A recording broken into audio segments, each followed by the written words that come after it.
Alright, in this chemistry honors video, we will be going over some more solubility stuff. We're going to start on lesson 9.2.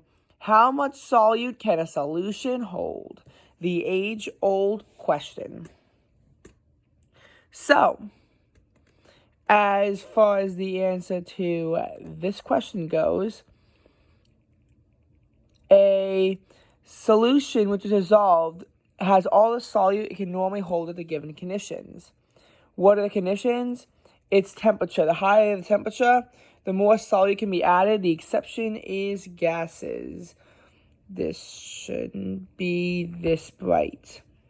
Solution equilibrium is the rate at which undissolved solute goes into the solution is equal to the rate at which dissolved solute comes out. No net changes observed, and this occurs in saturated solutions. Unsaturated is a solution that contains less solute than it can normally hold at a certain temperature and pressure. Supersaturated is when it can hold more than normal, which again is when you have it at a high temperature and allow it to slowly cool without disturbing it. This is a good example of how that can happen.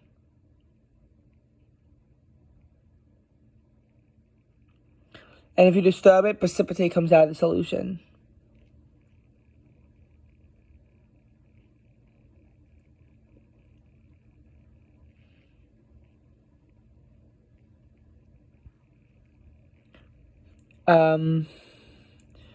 Now, dilute is a comparison of solvent to solute, which is solute is small compared to solvent.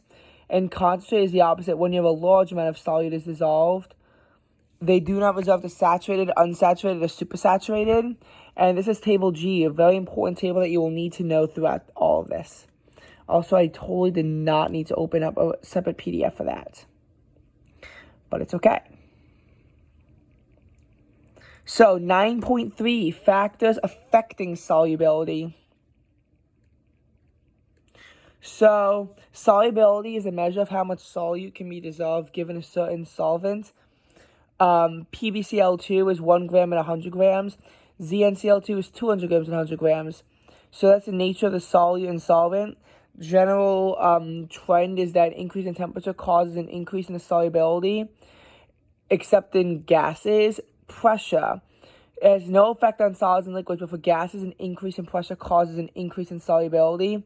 Like when in a soda bottle, it's opened, there's a decrease of pressure due to effervescence. Factors affecting the rate of solution include the size of particles. The smaller the particle size, greater the surface area, the faster the rate of solution. Agitation.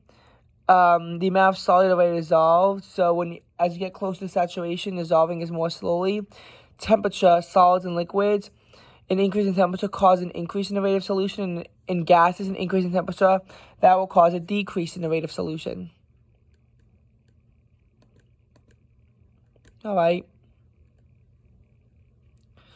Now the solution process, like dissolves like. This is very important. Like dissolves like is very important. So, by the way, I'm not going to get to 9.5 in this video, just in case you were wondering. We're going to stop at 9.4. So, solubility, the nature of solute and solvent. So, for a solution to be formed, the bonds between the solute must be broken by the solvent and take up the same space.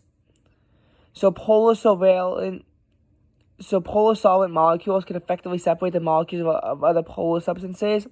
Positive N is attracted to the negative N. Ionic compounds become hydrated, and when they become dissolved in water, they become surrounded by water molecules. You need many water molecules to begin to peel apart the positives and negatives. A hydrated ion is an ion that is surrounded by water molecules. Don't know why there's a Z there. Don't know why Cammy hates me. I think everything hates me at this point. Now, how can we summarize the role of the nature of solute and solvent? Like dissolves like. Polar molecules dissolve other polar molecules in ionic compounds. Non-polar molecules can only dissolve non-polar molecules. Maybe I should turn this off.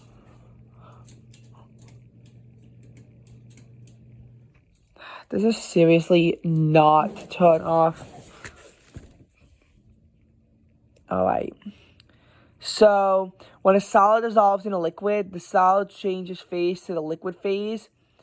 The phase change is similar to melting. Dissolving is endothermic.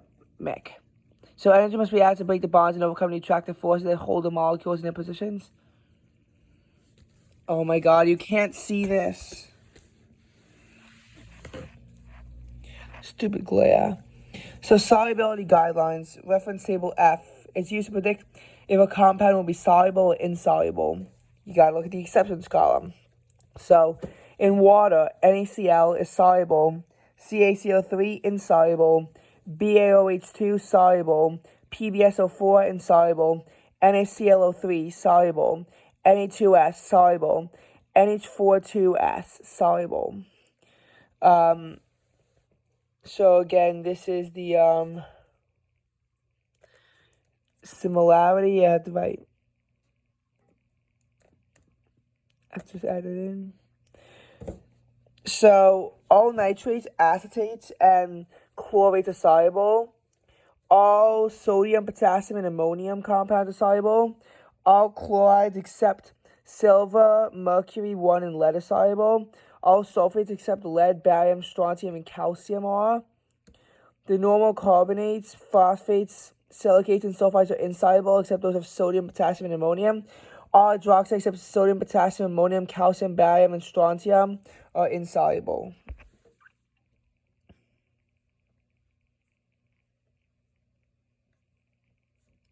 All right. And there's one final point of reference. The Nets are down 11 points. It's 69-58 Cavaliers. Let's go Cavaliers, so that this way the Philadelphia 76ers can finally get their much-awaited NBA playoff spot.